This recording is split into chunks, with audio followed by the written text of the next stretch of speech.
बिस्मिल्लाहिर्रहमानिर्रहीम। अस्सलाम वालेकुम स्टूडेंट्स, होप सो आप सब खैरियत से होंगे। हम लोगों ने केमिस्ट्री का चैप्टर नंबर 1 कंप्लीट कर लिया है।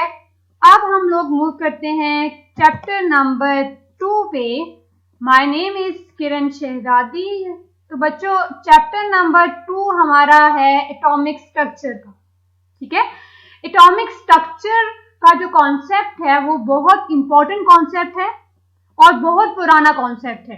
ठीक है, इस चैप्टर के अंदर हम लोग सबसे पहले बात करेंगे हमारे सब एटॉमिक पार्टिकल्स के बारे में, जो फंडामेंटल पार्टिकल्स हैं like electron, proton and neutron के बारे में, उनकी डिस्कवरीज के बारे में। देन हम लोग डिफरेंट जो एटॉमिक मॉडल हैं उनके बारे में डिस्कशन करेंगे। तो सबसे पहले हम लोग स्टार्ट लेते हैं अपने टाइमलाइन से कि हमारे पास ऐसे कौन कौन से साइंटिस्ट थे जिनकी कंट्रीब्यूशन से हमारे पास जो आज का मॉडर्न एटॉमिक मॉडल है वो हमारे पास मौजूद है। तो सबसे पहला जो कॉन्सेप्ट था वो दिया था डॉल्टन ने 1808 के अंदर। ठीक है, सबसे पहला कॉम्पैक्ट फॉर्म में जो थ्योरी आई थी एटम से रिलेटेड वो थी डॉल्टन की थ्योरी। ठीक है, तो बच्चे इससे पहले भी बहुत सारे लोग जो है वो एटम के स्ट्रक्चर के बारे में बात कर रहे थे, इसके ऊपर उनकी वर्किंग जारी थी, लेकिन जो सबसे पहली थ्योरी दी थी वो दी थी डॉल्टन ने 1808 के अंदर। ठीक है, यही रीजन है कि जॉन डॉल्टन को father of modern atomic model भी कहा जाता है। उसके बाद नेक्स्ट जो है वो प्लम पुडिंग मॉडल आया था जे थॉमसन का 1897 के अंदर। देन फर्दर कंट्रीब्यूशन थी इसके अंदर nuclear model given by Rutherford in 1911। Then planetary model of atom by Rutherford by Bohr in 1913। Then हमारे पास आया था क्वांटम मैकेनिकल मॉडल, श्रोडिंगर ने दिया था 1926 के अंदर। उसके बाद डिफरेंट साइंटिस्ट ने इसके अंदर अपनी अपनी कंट्रीब्यूशन पेश की थी। तो ये सारे हमारे पास जो एटॉमिक मॉडल्स हैं इनको हम लोग इंशाल्लाह इस चैप्टर के अंदर 1 बाय 1 डिस्कस करते जाएंगे। तो सबसे पहले हम लोग बात करते हैं जॉन डॉल्टन के एटॉमिक मॉडल के बारे में। जॉन डॉल्टन एक साइंटिस्ट था।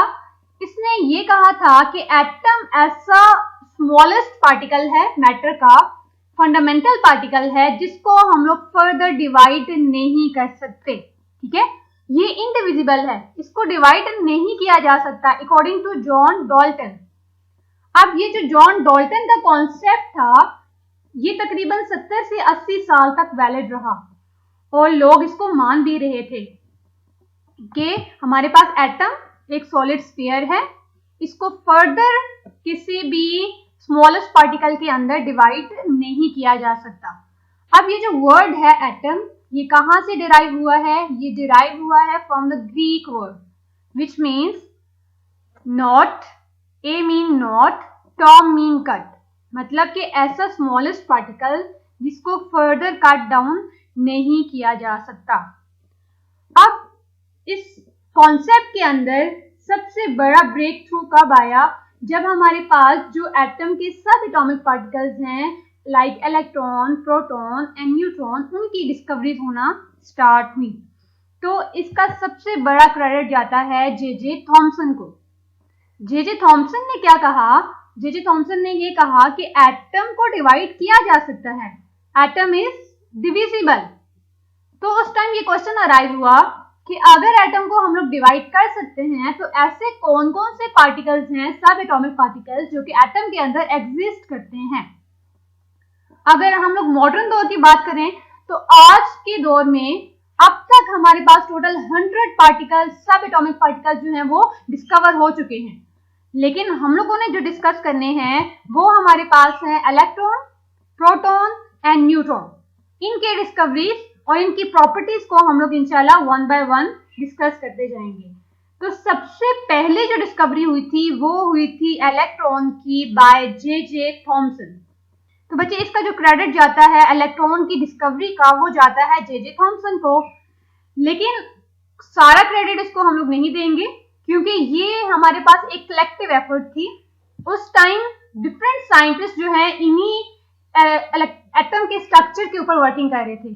डिफरेंट साइंटिस्ट में क्रोक था, फैराडे था, वो सारे इस डिस्चार्ज ट्यूब के ऊपर वर्किंग कर रहे थे। तो इन साइंटिस्ट का भी बहुत बड़ा हाथ था इलेक्ट्रॉन की डिस्कवरी पे। अब इलेक्ट्रॉन की डिस्कवरी हम लोग स्टार्ट लेते हैं। तो इलेक्ट्रॉन की डिस्कवरी हुई थी इस डिस्चार्ज ट्यूब से, जिसको हम लोग कैथोड रे ट्यूब भी कहते हैं। सबसे पहले हम लोग देख लेते हैं कि इस जो कैथोड रे है इसके पार्ट्स कौन कौन से हैं। इसके पार्ट्स में देखें, सबसे पहले हमारे पास एक ये वाली इलेक्ट्रोड है जो कि नेगेटिवली चार्ज्ड है। इस इलेक्ट्रोड को हम लोगों ने कनेक्ट किया हुआ है with the negative terminal of the battery. और सेकेंड वन हमारे पास है पॉजिटिव टर्मिनल, ठीक है, पॉजिटिव इलेक्ट्रोड। इस पॉजिटिव इलेक्ट्रोड को हम लोगों ने कनेक्ट किया है with the positive terminal of the battery, ठीक है। जो नेगेटिवली चार्ज इलेक्ट्रोड है उसको हम लोग कहते हैं कैथोड, और जो पॉजिटिवली चार्ज इलेक्ट्रोड है उसको हम लोग कहेंगे एनोड। आपको ये ग्लास की ट्यूब नजर आ रही है, इस ग्लास की ट्यूब को हम लोग कहते हैं डिस्चार्ज ट्यूब। डिस्चार्ज ट्यूब का क्या मतलब है कि इसके अंदर का प्रेशर हम लोग मेंटेन कर सकते हैं with the help of this evacuation pump. इस ट्यूब को हम लोगों ने कनेक्ट किया हुआ है विद द वैक्यूम पंप। अब इसके अंदर का अगर हम लोगों ने प्रेशर मेंटेन करना है तो with the help of this section pump हम लोग क्या कर सकते हैं, अंदर की गैस को बाहर निकाल के अंदर का प्रेशर हम लोग इजीली मेंटेन कर सकते हैं। अंदर के प्रेशर को डिक्रीज किया जा सकता है, लो किया जा सकता है, हम लोग इसको इजीली मेंटेन कर सकते हैं। अब सेकंड जो इंपॉर्टेंट चीज है वो यहाँ पे ये है कि हम लोगों ने एनोड के सरफेस पे एक फ्लोरेसेंट मटेरियल की कोटिंग की है, ठीक है, जिसमें हम लोगों ने जिंक सल्फाइड यूज किया है। उसकी रीजन क्या है? उसकी रीजन ये है कि हमारे पास अगर यहाँ से कोई रेज निकलती हैं तो वो हमारे पास इनविजिबल रेज होंगी। तो with the help of this fluorescent material हम लोग वहां पे उन रेज को इजीली डिटेक्ट कर सकते हैं, उनका ग्लो देख सकते हैं, ठीक है। अब हम लोग करते हैं इसकी वर्किंग। तो सबसे पहले जे थॉमसन ने क्या किया, उसने यहाँ पे 1 atm का प्रेशर मेंटेन किया, 1 atm का, और 5000 वोल्ट अप्लाई की with the help of this generator, ठीक है। अब वो लोग एक्चुअल में ये चेक करना चाह रहे थे कि क्या एयर हमारे पास कंडक्टर है या नहीं है, एयर में से इलेक्ट्रिसिटी कंडक्ट हो सकती है या नहीं हो सकती। लेकिन यहाँ पे किसी भी किस्म का कोई भी ग्लो प्रोड्यूस नहीं हुआ। इट मीन्स के जो एयर है वो कंडक्टर नहीं है, वो इलेक्ट्रिसिटी को कंडक्ट नहीं कर रही थी एट 1 atm प्रेशर। तो फिर उसके जहन में ये ख्याल आया कि अगर मैं यहाँ पे प्रेशर को डिक्रीज कर दूं देन व्हाट हैपन, अगर प्रेशर डिक्रीज करें तो क्या होगा। तो फिर उसने क्या किया, उसने प्रेशर को रिड्यूस किया with the help of this evacuation pump. Pressure को उसने रिड्यूस कर दिया टू 0.01 टॉर्क और वोल्टेज को इंक्रीज कर दिया 10,000 वोल्ट तक। अब क्या होगा कि हमारे पास यहाँ पे बहुत ज्यादा नेगेटिव पोटेंशियल है और यहाँ पे बहुत ज्यादा पॉजिटिव पोटेंशियल हम लोगों ने अप्लाई कर दिया है, और यहाँ पे जो गैस के पार्टिकल्स थे, जो एयर थी, उसको भी हम लोगों ने रिमूव कर दिया है। बहुत लो प्रेशर है, बहुत स्मॉल क्वांटिटी के अंदर यहाँ पे गैस के पार्टिकल्स प्रेजेंट हैं। अब उन्होंने क्या ऑब्जर्व किया, उन्होंने ये ऑब्जर्व किया कि हमारे पास यहाँ पे on the fluorescent screen green colour का ग्लो प्रोड्यूस हो रहा है, ठीक है, ग्रीन कलर का ग्लो प्रोड्यूस हुआ है जब उन्होंने प्रेशर को डिक्रीज किया। अब ऐसा क्यों है, इसके पीछे रीजन क्या थी, तो यहाँ पे हमारे पास डिस्कवरी आ जाती है, यहाँ से हमारे पास डिस्कवर हुए हैं इलेक्ट्रॉन्स, ठीक है। उन्होंने ये देखा कि कुछ ऐसी रेज यहाँ से निकली होंगी जो कि एनोड की सरफेस पे जाके स्ट्राइक की होंगी और उन्होंने यहाँ पे एक ग्लो प्रोड्यूस किया है, ठीक है। अब वो रेज किस तरह जनरेट हुई, नेक्स्ट हम लोगों ने देखनी है इसका प्रोसीजर, हम लोगों ने इसकी ऑब्जर्वेशन देखनी है कि वो रेज किस तरह की थी और उनको जे थॉमसन ने किस तरह डिस्कवर किया था। ओके बेटा, फर्स्ट क्वेश्चन यहाँ पे जो अराइज होता है कि हमारे पास अगर हम लोगों ने 1 atm जब प्रेशर रखा था तो ग्लो क्यों नहीं प्रोड्यूस हुआ, और जब हम लोगों ने प्रेशर को रिड्यूस किया है तो हमारे पास वहां पे ग्लो क्यों प्रोड्यूस हुआ, ठीक है। पहला क्वेश्चन का आंसर देते हैं कि जब हम लोगों ने प्रेशर 1 atm रखा था तो यहाँ पे किसी भी किस्म का ग्लो क्यों नहीं प्रोड्यूस हुआ। तो उसका सिंपल आंसर ये है कि यहाँ पे हमारे पास एयर के जो मॉलिक्यूल्स थे, एटम्स थे, वो बहुत ज्यादा क्वांटिटी में थे, बहुत मैसिव पार्टिकल्स थे। तो यहाँ से तब भी रेज निकल रही थी लेकिन वो ग्लो प्रोड्यूस नहीं कर रही थी, क्यों नहीं प्रोड्यूस कर रही थी? क्योंकि यहाँ से जो रेज निकल रही थी वो उन मैसिव पार्टिकल्स के साथ स्ट्राइक करने के बाद दोबारा यहाँ से मुड़ जाती थी, बाउंस बैक हो रही थी।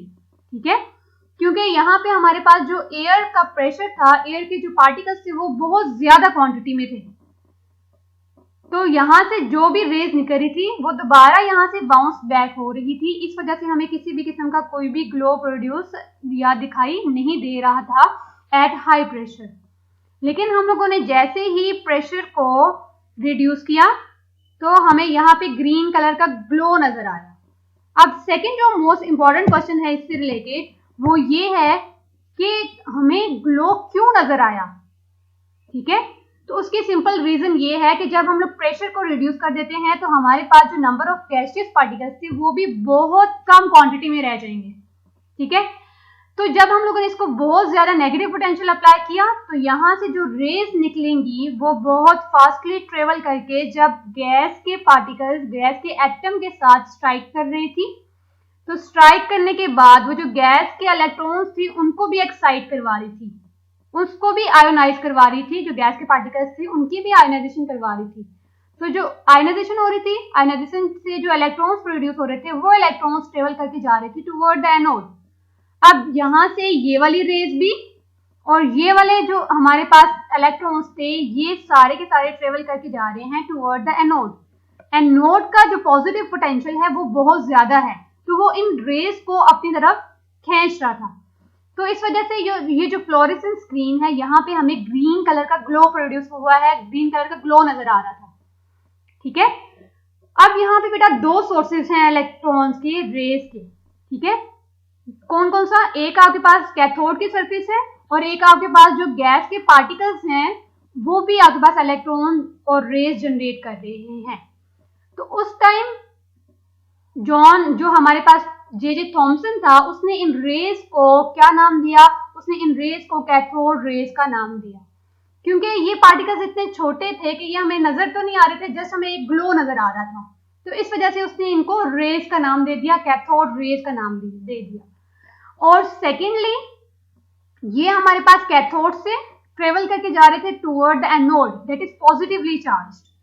It means these rays are negatively charge. इस वजह से इसने कहा था कि कैथोड रे के ऊपर जो चार्ज है दैट इज नेगेटिव चार्ज। अब यहाँ पे जो इम्पोर्टेंट कॉन्सेप्ट है वो ये है कि जे थॉमसन ने कैथोड रेज को डिस्कवर किया था, लेकिन इसको नेम जो है वो स्टोनी ने दिया था। ये आपके ऑब्जेक्टिव के लिहाज से भी इम्पोर्टेंट है कि डिस्कवर इसको जे थॉमसन ने किया था, लेकिन लेटर ऑन बाद में इसको स्टोनी ने इलेक्ट्रॉन के नाम से जो है वो इंट्रोड्यूस करवाया था। ओके, नेक्स्ट हम लोग डिस्कस कर लेते हैं कि हमारे पास प्रॉपर्टीज क्या क्या हैं कैथोड रेज की, जिनकी बेसिस पे हम लोग इसको डिफरेंशिएट कर सकते हैं from the other fundamental particles. ठीक है, ओके, फर्स्ट हमारे पास प्रॉपर्टी है they produce green fluorescence on striking the wall of glass tube. ये अभी हम लोगों ने देखा है कि जैसे ही कैथोड से रेज निकलती हैं वो जब एनोड के ऊपर जाके स्ट्राइक करती हैं तो फ्लोरेसेंस स्क्रीन पे वो ग्रीन कलर का ग्लो प्रोड्यूस करती हैं। ओके, नेक्स्ट प्रॉपर्टी है इनकी these are negatively charge rays. ये प्रूव हो गया है क्योंकि कैथोड के ऊपर है नेगेटिव चार्ज और वो रेज जब कैथोड से निकलेंगी तो वो अट्रैक्ट हो रही थी toward a positively charge anode. जब एनोड के ऊपर जाके वो अट्रैक्ट हो रही थी तो इट मीन्स के इनके ऊपर नेगेटिव चार्ज है, इसी वजह से वो ऑपोजिटली चार्ज पॉजिटिव एनोड की तरफ अट्रैक्शन शो कर रही थी। ओके, इनकी थर्ड प्रॉपर्टी है they travel in a straight line. अब इस बात को प्रूव किस तरह किया गया कि जो हमारे पास डिस्चार्ज ट्यूब था उसी के अंदर एक ऑब्जेक्ट रखा गया। ठीक है, अब सिंपल क्या था कि जैसे ही यहाँ से कैथोड रेज निकल रही थी वो इधर उधर जाने की बजाय वो सीधा पास आउट हो रही थी और वो इस ऑब्जेक्ट का शेडो प्रोड्यूस कर रही थी on the screen. Fluorescence screen के ऊपर आपको ऑब्जेक्ट का शेडो नजर आ रहा था। तो इट मीन्स कि आपके पास ये जो रेज थी ये सीधा बिल्कुल उस ऑब्जेक्ट में से पास आउट हुई और उसका उन्होंने शेडो प्रोड्यूस किया ऑन द फ्लोरेसेंस स्क्रीन। तो यहां से हमें पता चला कि जो आपके पास कैथोड रेज हैं वो स्ट्रेट लाइन में ट्रेवल करती हैं। ओके, नेक्स्ट जो इंपॉर्टेंट पॉइंट है वो ये है कि cathode ray have some energy. किस तरह ये पता चला कि यहाँ पे हम लोगों ने दरमियान में एक पैडल व्हील रख दिया इस बात को प्रूव करने के लिए। तो जैसे ही यहाँ से कैथोड रेज निकली, वो इतनी हाईली एनर्जेटिक रेज थी, इतनी इनफ एनर्जी थी उनके पास कि उन्होंने इस पैडल व्हील को घुमाना स्टार्ट कर दिया। ठीक है, इस पैडल व्हील को घुमाना स्टार्ट कर दिया, रोटेट करवाना स्टार्ट कर दिया। तो इसका क्या मतलब, इससे क्या ऑब्जर्वेशन उन्होंने कंक्लूड की कि हमारे पास जो कैथोड रेज हैं उनका कोई ना कोई मोमेंटम है और उनकी कोई ना कोई एनर्जी है, तभी वो इस पैडल व्हील को रोटेट करवा रही हैं। ओके, नेक्स्ट जो इसकी प्रॉपर्टी है वो ये है कि जे डॉट पेरन ने ये शो किया कि कैथोड रेज डिफ्लेक्शन शो करती हैं जब हम लोग उनको मैग्नेटिक या इलेक्ट्रिक फील्ड सप्लाई करते हैं। ठीक है, अब ये जो डिस्चार्ज ट्यूब है इसी के ऊपर हम लोगों ने अगर इलेक्ट्रिक फील्ड सप्लाई की है तो कैथोड रे की उन्होंने डिफ्लेक्शन देखी, वो जो ग्लो प्रोड्यूस हुआ था वो ग्लो जो है वो positive terminal of the electric field क्या हुआ, डिफ्लेक्ट हो गया, उसकी तरफ अट्रैक्ट हो गया।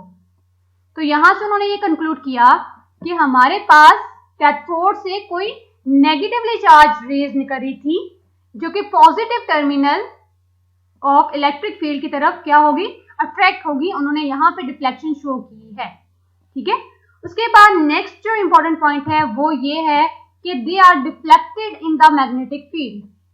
सेम केस है विद द मैग्नेटिक फील्ड। जब हम लोग इलेक्ट्रिक फील्ड को हटा के यहाँ पे मैग्नेटिक फील्ड अप्लाई करेंगे तो तब भी ये जो रेज हैं ये डिफ्लेक्ट होती हैं।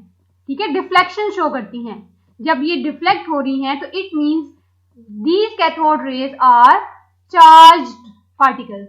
ठीक है, चार्ज्ड है ये, इनके ऊपर कोई ना कोई चार्ज है। 7 पॉइंट ये है कि कैथोड रेज आयोनाइज गैसेस। ये पॉइंट अभी भी हम लोगों ने डिस्कस किया है कि जब भी हमारे पास रेज निकलती हैं, प्रेशर को जब भी हम लोग रिड्यूस करते हैं तो गैस के कुछ ना कुछ पार्टिकल्स एग्जिस्ट करते हैं डिस्चार्ज ट्यूब के अंदर। तो वो जो रेज निकल रही है कैथोड रेज, वो क्या करती हैं, उस मेटल को जाके आयोनाइज कर देती हैं, उस गैस के एटम को आयोनाइज करके उसमें से इलेक्ट्रॉन्स को निकाल देती हैं और वो इलेक्ट्रॉन्स देन ट्रेवल करके जाते हैं toward the anode. It means कि ये गैस के पार्टिकल्स को आयोनाइज कर सकती हैं। ठीक है, अब चाहे आपके पास इलेक्ट्रोड की मटेरियल को चेंज कर दें या फिर यहाँ पे जो हम लोगों ने गैस फिल की हुई थी उसको चेंज कर दें, आपके पास कैथोड रेज की जो नेचर होगी वो कभी भी चेंज नहीं होती, क्योंकि ये एक फंडामेंटल पार्टिकल्स हैं, फंडामेंटल रेज हैं। ये जो इलेक्ट्रॉन्स हैं ये आपके फंडामेंटल पार्टिकल्स हैं। ये डिपेंड नहीं करते, किसके ऊपर डिपेंड नहीं करते, ना ही नेचर ऑफ इलेक्ट्रोड पे डिपेंड करते हैं और ना ही हम लोगों ने यहाँ पे जो गैस फिल की हुई है उसके ऊपर डिपेंड करेंगे। ठीक है, ओके, लास्ट प्रॉपर्टी है दे प्रोड्यूसेस एक्स रे। जब भी कैथोड रेज से जो फास्ट इलेक्ट्रॉन्स हैं, जो कैथोड रेज हैं वो निकलती हैं, these fast electrons when attack on the anode surface they produces X ray. ठीक है, जब भी यहाँ से इलेक्ट्रॉन्स निकलेंगे वो एनोड के मेटल की सरफेस के ऊपर जाके स्ट्राइक करेंगे और उस मेटल में से एक्स रेज जो हैं वो जनरेट करते हैं, प्रोड्यूस करते हैं। तो ये सारी की सारी प्रॉपर्टीज बेटा लिंक करती हैं विद द कैथोड रेज। ये सारी की सारी प्रॉपर्टीज कैथोड रेज को अदर जो पार्टिकल्स हैं, लाइक प्रोटॉन्स हैं, न्यूट्रॉन्स हैं, उनसे डिफरेंशिएट करती हैं। ओके, नेक्स्ट जो इम्पोर्टेंट पॉइंट है वो ये है कि जे थॉमसन ने charge to mass ratio find out की थी इलेक्ट्रॉन की। ठीक है, उसके लिए उसने एक पूरा सेटअप बनाया था। उसने वही डिस्चार्ज ट्यूब यूज की है, लेकिन उसने इस डिस्चार्ज ट्यूब को 2 फील्ड सप्लाई की थी, एक थी मैग्नेटिक फील्ड और एक थी इलेक्ट्रिकल फील्ड। अब यहां से उसने क्या कंक्लूजन निकाला, उसने फर्स्ट ये काम किया कि इस डिस्चार्ज ट्यूब के ऊपर कोई भी फील्ड अप्लाई नहीं की, ना ही इसने इसको मैग्नेटिक फील्ड अप्लाई की, ना ही इसने इसको इलेक्ट्रिकल फील्ड सप्लाई की। अब यहाँ पे सिंपल क्या हुआ, जैसे ही यहाँ से कैथोड रेज निकली, एनोड की तरफ अट्रैक्ट हुई और वो फ्लोरेसेंट स्क्रीन पे उन्होंने बिल्कुल पॉइंट बी पे जाके स्ट्राइक किया, यहाँ पे ग्लो प्रोड्यूस किया। ठीक है, इट मीन्स कि कैथोड रेज बिल्कुल स्ट्रेट लाइन में ट्रेवल करके जा रही हैं। ठीक है, ओके, सेकेंड केस के अंदर जो उसने ये काम किया कि उसने इस डिस्चार्ज ट्यूब को इलेक्ट्रिकल फील्ड के अंदर रखा, इसको इलेक्ट्रिकल फील्ड सप्लाई की। तो यहाँ पे उसने ये ऑब्जर्व किया कि कैथोड रेज यहाँ से जो निकल रही थी वो पॉइंट ए पे जाके स्ट्राइक की और यहाँ पे उसने ग्लो प्रोड्यूस किया। ठीक है, पॉइंट ए पे हमें ग्लो नजर आया। तो उसने यहाँ से क्या कंक्लूजन निकाला? उसने ये कंक्लूजन निकाला कि जो हमारे पास कैथोड रेज हैं, जो हमारे पास इलेक्ट्रॉन्स हैं, वो नेगेटिवली चार्ज हैं। जब वो नेगेटिवली चार्ज हैं, इसीलिए वो positive terminal of electrical field जो है वो अट्रैक्ट हो रही हैं और वो पॉइंट ए पे जाके ग्लो प्रोड्यूस कर रही हैं। It means cathode rays are negatively charge. Okay, next जो पॉइंट है, उसने क्या किया कि इलेक्ट्रिकल फील्ड को यहाँ से रिमूव कर दिया और इस डिस्चार्ज ट्यूब को मैग्नेटिक फील्ड सप्लाई की। अब जैसे ही मैग्नेटिक फील्ड सप्लाई की तो उसने ये ऑब्जर्व किया कि यहाँ से ये जो कैथोड रेज निकल रही हैं वो जाके पॉइंट सी पे स्ट्राइक कर रही हैं, पॉइंट सी पे ग्लो प्रोड्यूस कर रही हैं। तो रीजन इसकी क्या थी? इसकी रीजन ये है कि पॉइंट सी जो है, जो हमारे पास नॉर्थ पोल है, दैट इज पॉजिटिवली चार्ज। इसी वजह से कैथोड रेज जो इलेक्ट्रॉन्स हैं वो डिफ्लेक्ट करते हैं toward the north pole of magnetic field. अब नेक्स्ट केस 4 के अंदर उसने ये काम किया कि उसने दोनों फील्ड्स को एट अ टाइम अप्लाई किया। इस डिस्चार्ज ट्यूब के ऊपर इलेक्ट्रिकल फील्ड और मैग्नेटिक फील्ड दोनों को एट अ टाइम जब अप्लाई किया तो उसने ये ऑब्जर्व किया कि जो हमारे पास कैथोड रेज निकल रही थी वो अगेन पॉइंट बी पे जाके स्ट्राइक की, उन्होंने वहां पे जाके उन्होंने ग्लो प्रोड्यूस किया। तो रीजन क्या है? यहाँ पे भी सिंपल ये है कि दोनों फील्ड्स जो हैं, electrical field and magnetic field, ये दोनों एक दूसरे के इफेक्ट को कैंसिल आउट कर रही थी। जब एक दूसरे के इफेक्ट को कैंसिल आउट कर दिया इन्होंने, तो cathode rays again straight line में ट्रेवल करके गई और उन्होंने पॉइंट बी पे जाके ग्लो प्रोड्यूस किया। देन इस एक्सपेरिमेंट के बाद जे थॉमसन ने इलेक्ट्रिकल फील्ड और मैग्नेटिक फील्ड, इन दोनों की स्ट्रेंथ को कंपेयर करके हमारे पास charge to mass ratio electron की फाइंड आउट की। अब इलेक्ट्रॉन की चार्ज टू मास रेशियो क्या है? वो हमारे पास इसकी वैल्यू है 1.7588 इंटू 10⁻11। चार्ज के लिए यूनिट यूज करते हैं कूलम, मास के लिए यूज करते हैं पर केजी। मतलब कि 1 किलोग्राम जो इलेक्ट्रॉन है उसके ऊपर चार्ज कितना होगा? 1.7588 इंटू 10⁻11। अब एक और इम्पोर्टेंट चीज वो ये है कि हमारे पास गैस को चेंज कर दें या इलेक्ट्रोड के मटेरियल को चेंज कर दें। ये जो हमारे पास E/m वैल्यू से फाइंड आउट की थी कैथोड रेज के लिए, इलेक्ट्रॉन्स के लिए, ये हमारे पास हमेशा कांस्टेंट रहेगी, ये हमेशा हमारे पास सेम रहती है। सेम क्यों रहती है? उसकी रीजन हम लोगों ने देख ली है कि आप चाहे इलेक्ट्रोड के मटेरियल को चेंज कर दें या हम लोगों ने जो डिस्चार्ज ट्यूब है उसके अंदर जो गैस फिल की हुई है उसको चेंज कर दें, इलेक्ट्रॉन्स हमेशा फिर भी निकलते हैं। ठीक है, उसको वोल्टेज अप्लाई करेंगे, लो प्रेशर करेंगे, तो इलेक्ट्रोड की सरफेस से भी कैथोड रेज जनरेट होती हैं और जो गैस के पार्टिकल्स हैं वो भी आफ्टर आयोनाइजेशन इलेक्ट्रॉन्स को जनरेट करते हैं। ठीक है, तो इलेक्ट्रॉन हर एटम और हर मटेरियल में से हमेशा जो है उसके अंदर प्रेजेंट होते हैं। ये हर एटम का फंडामेंटल पार्ट है, बुनियादी इंपॉर्टेंट पार्ट है उसका। ठीक है, हर एटम का। तो इट मीन्स कि आपके पास जो एटम है वो एक फंडामेंटल चार्ज पार्टिकल है, उसके ऊपर नेगेटिव चार्ज है। तो ये कुछ इंपॉर्टेंट डिस्कशन थी about the discovery of electron and their properties और उसकी चार्ज टू मास रेशियो। तो बच्चों यहाँ पे हमारा लेक्चर ये एंड हो जाता है। इससे रिलेटेड आपको कोई भी परेशानी है तो आप कमेंट सेक्शन में कमेंट करके पूछ सकते हैं। ठीक है, ओके बच्चों, अल्लाह हाफिज, थैंक यू सो मच।